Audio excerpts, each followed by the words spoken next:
Welcome back to the Reverbium YouTube channel. Thanks for joining us. Leave a like and subscribe if you can, it will really help us when we're putting out these videos. But today, I am going to discuss everything that has been announced about the new Pokemon games, Pokemon Scarlet and Violet, and yeah, just go through my opinions and we'll go from there. So, first up, we recently got a Pokemon Presents a day ago from when I'm recording this, maybe 2 or 3 days from when this gets released, but we got a lot of new news and I'm going to go through it and give my opinion. But yeah, we got a new announcement for some Pokemon that we've never seen before. One is called Fido, who is a tiny dog that looks like he's made out of donuts, or at least something like that. Very interesting, very edible.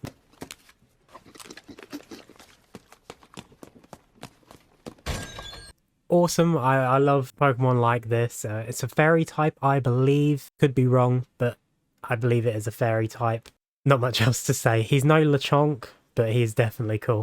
We got a new form for Wooper, a new regional form, I should say, not an evolution. Yeah, a lot of Wooper fans will be happy out there, Smallant especially, if anyone knows who Smallant is.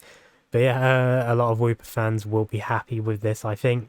Then we also got a brand new Ice-type Pokemon called Titan, I believe. Looks like a big land whale, I guess is the description. Will probably be a Pokemon used by a gym leader as well, I think we saw in the trailer. But interesting, again, I like seeing new Pokemon. We get a mix of some good designs, some bad designs sometimes. At the moment, I am totally okay with all of the designs we've seen so far. Next up, we got the confirmation of the region name. It will be called Paldea, or Paldea, one of the two, but it, like we knew, inspired by Spain, and yeah, not much else to say there. Cool. But what really is interesting about the region is that it's completely open world. You can go and do any gym you want at any time. The one bad thing from this is that there's no level scaling, so if you go to the hardest gym, you're gonna have to fight the hardest gym. So it kind of wants you to do them in order, which, you know, I'm very mixed on. Elden Ring, for example, is kind of the same. If you go to the hard boss, you're gonna have to fight the hard boss. If you go to the easier boss, you're gonna fight an easier boss. You know, a lot of games do that, but Pokemon is a game that kind of would benefit from a level scaling more than most. But at least we have the option, and it'll be interesting to see like people do challenges where they start at the hardest gym and have to fight their way back or something like that. But we'll see from there. Apparently as well, the main story arcs, well, there'll be 3 of them.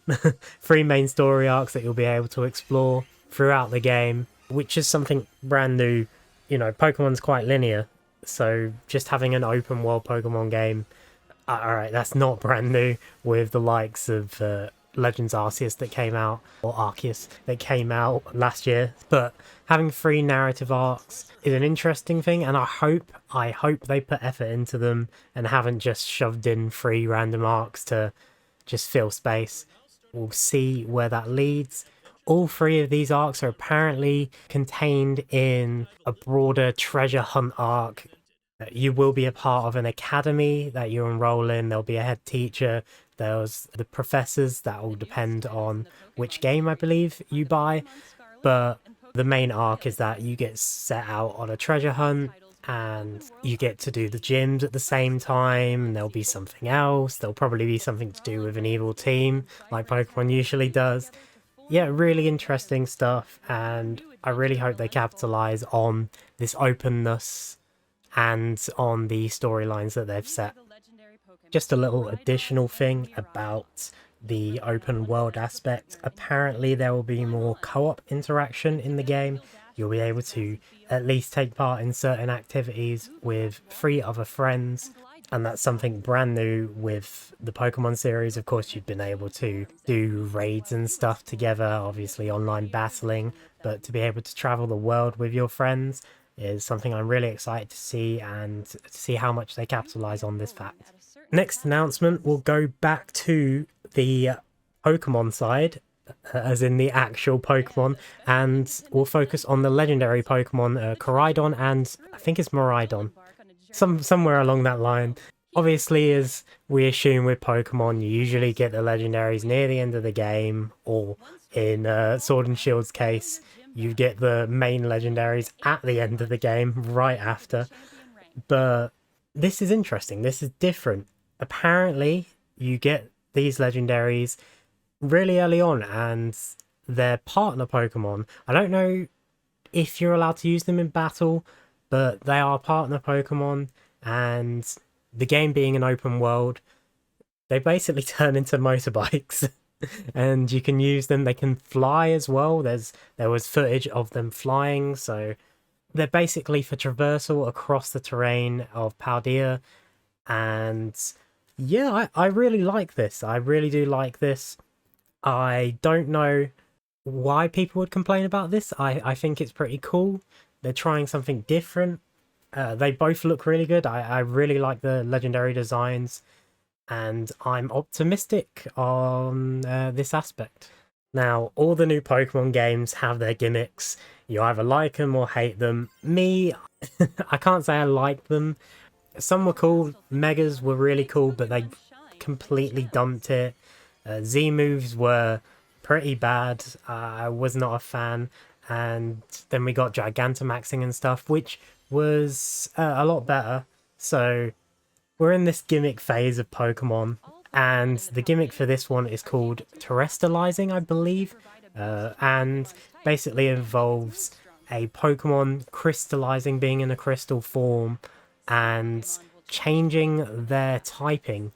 As far as I can tell, there have only been a few that have been announced. There's a pre-order bonus for the games that has a Pikachu with balloon strapped to it that becomes a flying type, which is quite interesting. And apparently you won't be able to get that unless you get the pre-order bonus, so if you really want that, I'd get on it. There are also other Pokemon that can terrestrialize into a different typing. A normal type Eevee has the possibility of becoming a water or a grass type, and you have the ability to catch Pokemon that can turn into these types. There are different types of Pokemon that you can catch through different ways, and I'll get onto that because they did announce that raids would be returning to Pokemon Scarlet and Violet. There'd be a slightly different way. So in this game, you will be able to attack at any time. So will your teammates. You don't have to go in an order. You don't have to wait. You just go for it, and you've got to work together to try and take down the Pokemon. And those Pokemon are more likely to have these special terrestrialized forms, which is a really cool aspect. I hope they build upon what they started in Sword and Shield. So yeah, that's pretty much every major thing we learned about from this Presents, and I'm excited. There's going to be more to come, of course. We're never finished with Pokemon. There will be more coming up before the release on the 18th of November this year, 2022. Pokemon has really suffered in recent years with, I think, lackluster games is more the push than bad. Sword and Shield wasn't bad, it was just very lackluster and at times very easy. And the remakes of Diamond and Pearl weren't the best. Legends Arceus was a good experiment and seems to be leading to the games improving, with Scarlet and Violet taking a lot of elements of that and making its own thing. And I'm really excited to see where we go from here.